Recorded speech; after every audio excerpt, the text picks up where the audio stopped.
For skirmish play, you can have 3 heroes in your warband. One, your leader, must be from your faction list, but the other 2 can be from any faction in the same Grand Alliance. There are 13 different warbands in the Order Grand Alliance, and one of those has multiple different sub-factions.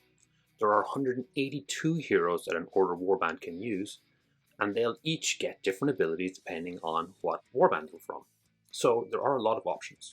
Alright, let's start by looking over some of the descriptive statistics. As you can see from these 2 plots, the most common average damage is 5, with a rare few sitting in the 8 and 9 damage range. The most common wounds are sitting at 20, but we do have a good number of low wound fighters at 10. 4 is a typical movement value, but there are plenty of move 3 and move 5 fighters. There's also a big jump until 10, which is where the mounted units begin. Weapon strength and fighter toughness both are typically 4, which is essentially a wash. Surprisingly, it's significantly more likely to be 4 strength than anything else though. Next up, we have a fancy Scatterplot. Each fighter is a dot, cheaper to the left, more expensive to the right. It's all versus a toughness 4 target, so higher is more damage and lower is less damage. The ones you really want to keep an eye out for are the jumps. So have a look at that company captain at the bottom left. He is the cheapest fighter that does 4 damage on average. It's not marked, but the next jump is a red dot, is the True Stone Seneschal. Again, the cheapest fighter doing that much damage. As it always comes up, I've marked and moved 3 fighters in red.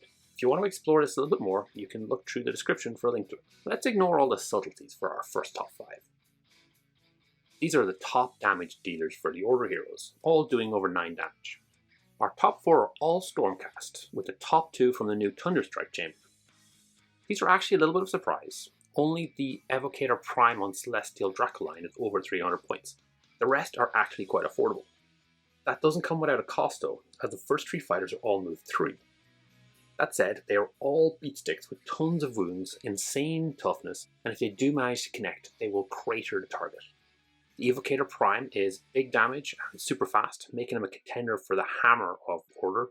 He doesn't have the mounted rune mark despite being on a Dracoline. As the non-hero Evocators and Dracolines also don't have the rune mark, this would seem to be intended and suggest that the Dracolines are basically big gecko lizards and are happy climbing up walls where other mounts wouldn't. For the most part, abilities of the Stormcast aren't particularly exciting, but I do quite like the Sacrosanct double Cleanse the Realms of Taint, which gives a bonus move or attack action after killing a target. Due to the high damage, the Evocators can probably use this regularly. Last, we have the Kurnoth Huntmaster with Greatsword. The damage is identical to the Evocator Prime, but costs 115 points less. It's 25 points more expensive than the Retributor Prime in 3rd place, but is move 4 rather than 3, which seems like a small difference, but turns out to be massive when you actually have it on the table. At 32 wounds, this is an early contender for one of the All-Stars. On top of that, the Huntmaster brings an interesting ability from the Sylvaneth. Draw from the Spirit Song is a double, letting you remove damage equal to the number of the ability. Much easier than the triple respite, and you can also do it while still engaged in combat. If we drop our move 3 fighters, we can see a few more options. So we still have the Evocator Prime and the Kurnoth Huntmaster. We now also have the unmounted Evocator Prime, another mounted one but with a Great Stave, and with a Gorgai from the Daughters of Cain. Not much to say about the Evocator Primes. The unmounted is slower but cheaper, the Grand Staff gives you range 2 and saves 15 points, but only a small drop in damage. The Gorgai is somewhere between the unmounted and the mounted Evocators. At move 7 she's very quick, she already has a range of 2 with her spear. The Daughters of Cain have some interesting abilities for her. As a double, you can increase her attacks by strength 1, which will increase her average damage to 11.67. Now anyone can spend the double to get one extra attack, but bringing the strength from 4 to 5 with her is very big. The double can only be used if an enemy nearby has been wounded, but that shouldn't be too much of a problem. In addition, a successful kill will let her use her triple, Sacrifice to Cain, which will give nearby friendly fighters an extra attack dice, which will be a big help. Another way to look at damage is how much you can get per point, which is what I've done here. I've taken the average damage and divided by the points of the model. We still have the Annihilator Prime and Retributor Prime, who are both super efficient damage-wise. Interestingly, we've lost the Annihilator with the Grand Hammer, who was 20 points more. No doubt he's still high on the list. The 3 new fighters are the True Stone Sentinel from the Luminous Realm Lords, the Arcanate Admiral, and the Endrin Master from the Caradron Overlords. All of these are back in the move 3 category, which makes sense. True Stone Seneschal has low wounds by comparison to everyone else, but 16 is pretty good for 105 points. No abilities of interest, so he's not really bringing much to the table unfortunately. The Admiral is looking pretty good for damage and also has a range ability. Of course, the damage not range ability is significantly lower at 3.5 against T4. The Endrin Master is 5 points cheaper but with less damage and no range attack. The general Caradhrian Overlord abilities aren't of much interest. The Edrin Master does get a double that would increase his attacks and strength by 1, but as the strength is already 5, it seems a little redundant. Like before, we've stripped out the move 3 fighters to see if there's anything juicy beneath. Here we see the Kurnoth Huntmaster and the Evocator Prime without mount again, so they're definitely ones to watch. The Shade Stalker also comes from Sylvaneth and has a quite impressive damage profile for clearing out T3 targets. It has access to the same healing ability as the Huntmaster, which it might need with only 15 wounds. Its Terrifying Rune Mark opens up the access to the Shrieking Terror ability, which is a fantastic net-like ability. Range is based on the ability's value, but it's only a double thankfully. So you roll a single die, and on a 3+, the target cannot move or disengage. So great damage, great ability. This fighter's really got a lot going for it. Next up we have the Blade Lord Seneschal with dual blades. This is a move 5 fighter making very nippy for just 145 points. Despite having 2 rune marks along with the hero one, fortunately none of his abilities are of particular interest. 4th place is the Slaughter Queen, who is almost identical to the Blade Lord, but gets 2 extra wounds for 15 more points. The Daughters of Cain abilities are a little bit more proactive, and she can take bathe in blood to increase her own attack, or sacrifice to Cain after a kill to boost nearby allies. So there are some options here. The Shadestalker looks fantastic, but at 15 T3 might be a little squishy. The Blade Lord and the Slaughter Queens are similar in damage but slightly faster. Meanwhile, the Kurnoth Huntmaster and the Evocator Prime are expensive, but with better toughness and wounds. Since we're talking about it, it might be a good idea to have a quick look over wounds. From a previous video, we know that the wounds are on a linear band in relation to the amount of points you pay, so more expensive fighters have more wounds. Again, the link to this plot is in the description if you want to explore, but we can already see the Kurnoth Huntmaster looking pretty good. We aren't particularly interested in low damage, high wound fighters. So in this case, I've tried to get some fighters that rate high on both the damage per point and the wounds per point scales. Again, here we have a bunch of dwarfs, no real surprise. They may be slow, but they've got good damage and wounds to make up for it. Company Captain is our number 1, and notable as the cheapest order hero available at 90 points. For this, you're getting decent damage and wounds along with a ranged option. Nothing flashy, but super efficient and solid. We also have 3 Fire Slayers. Although slow, as a double, these Fire Slayers can increase their next move by 3, which will help them get where they need to be. They all have different special abilities, but none of them really impress me. In 3rd place, we have a Rune Lord from the Cities of Sigmar. Now, this opens up a lot of abilities that we'll get into later. For the Rune Lord in particular, the Priest Rune Mark opens up the double Forge Fire, which will increase the melee strength of a target by half the ability's value. It's a pretty niche ability, but it might combo really well with some low strength, high attack dice fighters. Taking out the move 3 fighters, we start seeing some familiar faces again. Kurnoth Huntmaster is back once more and showing its value. The ability unique to Lord Ordinator is a double Meteoric Slam, which will increase attacks and strength by 1. Already at strength 5 though, this usually won't be better than just using Onslaught, although it could be useful at killing some heroes. As he's Sacrosanct Chamber, he does have access to that double Cleanse the Realm of Taint for an extra move or an attack after taking down an enemy. The Cenari Lone Seeker is a little out of place with all these Stormcast. It's relatively cheap, but fast at 5 movement, with decent wounds at 18. Damage a little underwhelming, but still solid for the points. Interestingly, this damage profile is the ranged one, as it's actually better than a melee one. At range 7, that changes things a good bit for this fighter. The unique ability for the fighter is a double Lone Agent, which will give a bonus action as long as there are no friendlies within 6 inches, which should be doable. The Night Quester is of the Warrior Chamber, giving him access to a double Furious Avengers, letting him take a bonus move if there's an injured friendly nearby. His Bulwark Rune Mark gives him the double Shield Bash, which after move, on at 3+, does the ability's value and damage to a nearby target. The same Rune Mark on the Sequitur instead gives him a super defensive triple that turns all crits against the fighter into hits instead. Okay, so we've looked at a range of fighters so far. One thing that was very popular in the old edition of Warcry was the Hammer, a fighter that you could just apply to a problem on the board and it would quickly solve it. The best kind were the big scary flyers. So we're going to have a quick look at the flying options for Order and see what there is. Now, the big dog in this category is the Achelian King. He is doing top tier damage with fly and move 10.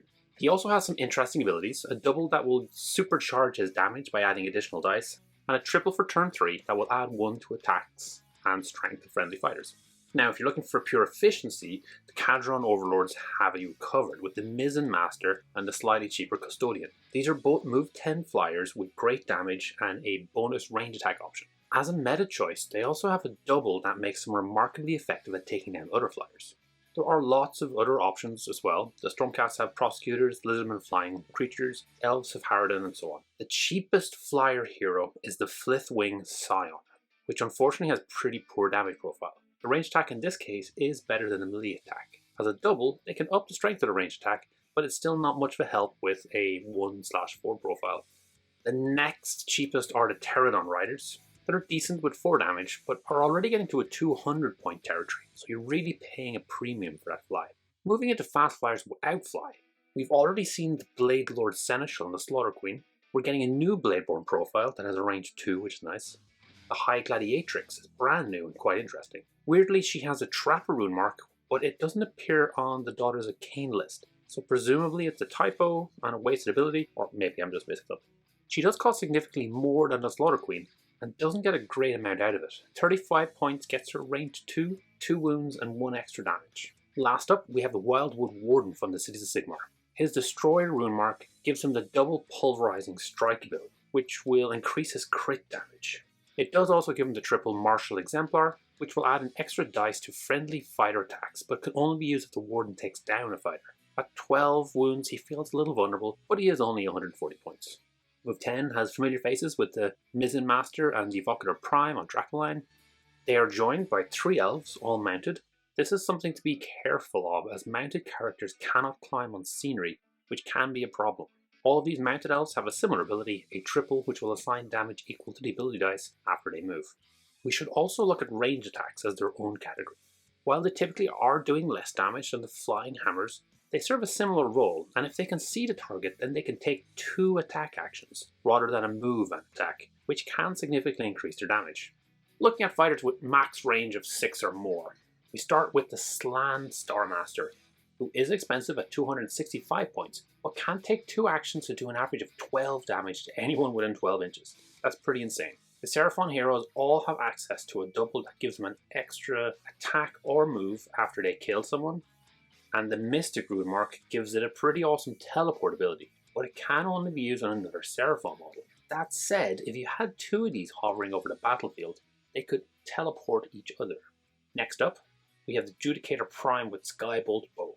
The range is up to an insane 20. Not many abilities interest in the Warrior Chamber, beyond that double for a bonus move when a nearby friendly is injured, but it's great damage and it's great range.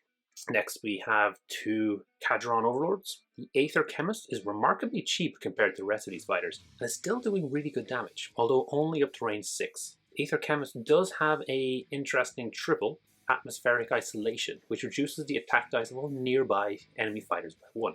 The Endrin Master is doing similar numbers, but pushes the range to 12 and has a move of 10 with Fly. Last up we have the Castigator Prime. Range 15 and 5 damage on average is fantastic. He should be picking off Chaff Unit every turn. As Sancrosas Chamber, he gets that awesome double for an extra attacker move after killing a fighter. The Destroyer rune mark also gives him access to the triple Burst of Celestial Light, which adds half the value of the ability dice onto the damage and crit damage of the next range attack. It's expensive as a triple, and adding 2 will only increase the average damage from 5 to 9, so it's a nice option to have, but maybe not super effective. If we instead look at damage efficiency per point, we lose the Slan and the Stormcast, and instead we end up with a bunch of Lumineth. We've actually seen the Loremaster before in the damage, wounds, move 4 or better category, so he's a pretty all-around efficient fighter. The Caligrave is very similar, 5 points cheaper, and the melee attack is weaker.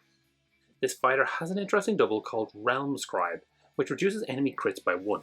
It's an AoE effect of 6 inches, and the Caligrave does get to pick where it'll be centered on. I always find these area boost or penalties quite interesting. This one probably will have minimal impact unfortunately, but it is a double, and if there's a real mess of melee, those numbers could add up. Lastly, the Enlightener has no extra rune mark, but does have a nice range 12 to make up for it. Okay, we've crunched the numbers and had a look at the fighters that came to the top. When we did, one of the first things to talk about was the abilities. We can take the reverse approach though, and we can look at the good abilities first and see what fighters fit the bill. This is something you can see in action if you check out the Salty Seas YouTube channel, and in particular the video on some tournament results. In there, you can see a tournament winning lists that have some really weird inclusions.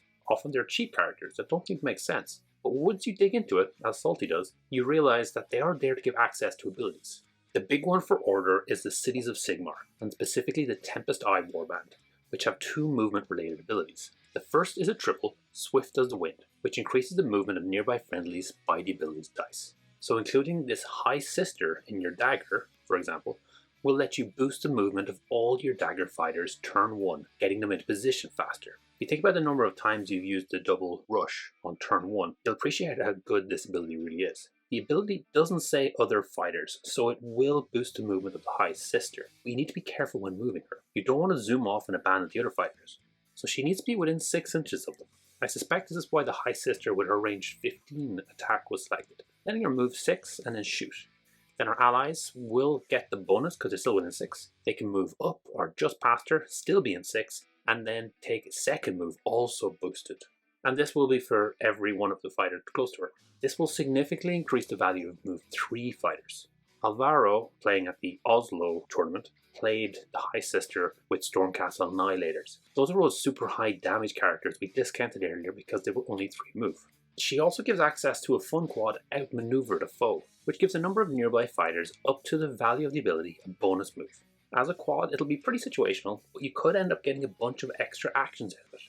Both the movement abilities just require a leader from the Tempest Eye faction, and because City of Sigmar has so many fighters, this gives a ton of options. Here we have the Wildwood Warden, who came up before as being pretty efficient.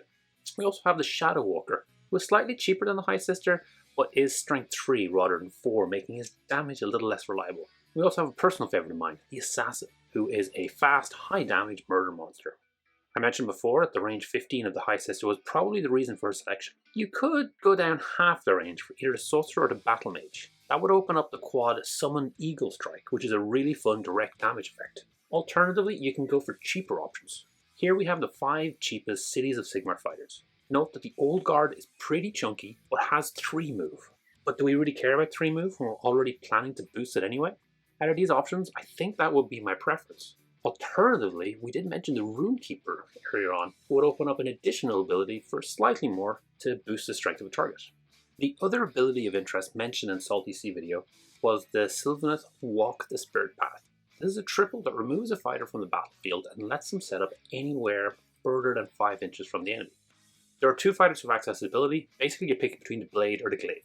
The Glaive is 5 more with range 2, but the Blade is better damage. Since you have move 4, you'll always be able to get into melee with a single move after using Walk the Spirit's Path ability. With 4 average damage for the Blade, you're probably not killing anything though, and I think you're probably going to use this character more often for mission objectives like controlling a zone or picking up treasure. Next up, we have this super cheap Luminous hero, High Sentinel. With his triple, you get to pick a target, and after that, every fighter gets an extra dice when attacking them. It's not particularly flashy, but the damage is decent for the points cost, and the ability could be especially effective in a warband that leans heavily on ranged attacks. This is the triple Bloodwrack Stare from the Daughters of Cain. This is the first in a series of net-like abilities, most infamous from the Goblin Netters. Most effects like this work on a 3+, but this ability lets you roll 2 dice. In addition, rolling a 6 will do some damage, which is an extra bonus. There is only one option for this ability, which is the costly Bloodwrack Medusa. Luckily, she's fantastic, doing an average 7 damage per attack, with 35 wounds and move 7. With a range 2 spear attack, she can move beside the target, attack them, and if they survive, use a triple to lock them down so they're not actually able to attack her back. If she does kill them, she can then instead use Sacrifice to Cain, boosting the attacks of friendly fighters in 6 inches. Next up from the Idennead Deepkin, we have Hangman's Knot. Again, there's only one fighter, the Isharan Soul Render, but he's got a pretty good damage profile. It's very similar to the Medusa, but about 100 points less, and the ability is a double instead of a triple. Cheaper again, we have the Shade Stalker. You no longer have the range 2, so you don't have the option to attack and be out in melee range if you decide to lock them down. That said, the Shade Stalker already had appeared as one of the most efficient damage per point models with move 4 or better, so this, before the fantastic ability, was already a great fighter.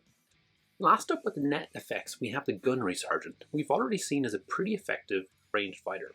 The ability is a double and has a bonkers 20-inch range with no roll needed to be made, but it only prevents disengage and not movement. So if you want to lock down a killer unit, you're going to have to send in a sacrificial fighter to take those blows. Still, the damage profile is good, and that's for a ranged attack with range 15 inches. At 165 points, this fighter has a lot going for it before you even get to the very cool ability. That was a lot to go through. I have no doubt that I missed some ability or some great fighter, and if you can think of any, please do drop them in the comments. I don't think there really is a perfect hero for all warbands. Instead, a hero offers a role it can fill, and maybe your warband has a hole of that shape. There are a few models that really stuck out for me though. The Kurnoth Huntmaster is a great all-rounder, and that double to heal it can mean it stays in the fight for a long time. I also quite like the unmounted Evocator with Tempest Blade and Stormstave. Damage and survivability is similar to the Kurnoth, and each kill can trigger the double for some extra action, which is really amazing. For my problem solvers, I'm looking at the Evocator on Dracoline and the Mizzen Master. Speed 10 and no mount trade for Dracoline is almost as good as Fly, and the damage and survivability is great. The Mizzen Master, meanwhile, has actual Fly and a great point to damage efficiency. I also quite like the Bloodwrack Medusa as a hammer. She's not as fast and she doesn't have Fly, but she has fantastic damage to kill one target, and then could lock down a second target with her ability. For game changers, the Tree Revenant being able to teleport for a triple can be insane in some missions, especially ones involving treasure. The High Sister, or indeed any of the City of Sigmar heroes, can be transformative for a warband. The movement increase is crazy, and that directly translates into action economy. It also flips the switch on move 3 warbands, making them more than just viable. I also quite like the Shadestalker and the Gunnery Sergeant, both of which are doing great damage while also having a useful ability. This is definitely one of my longer videos, so thank you for sticking around to the end. Hopefully you found it enjoyable and got something useful out of it. Thanks for watching. If you enjoyed this video, please like and comment.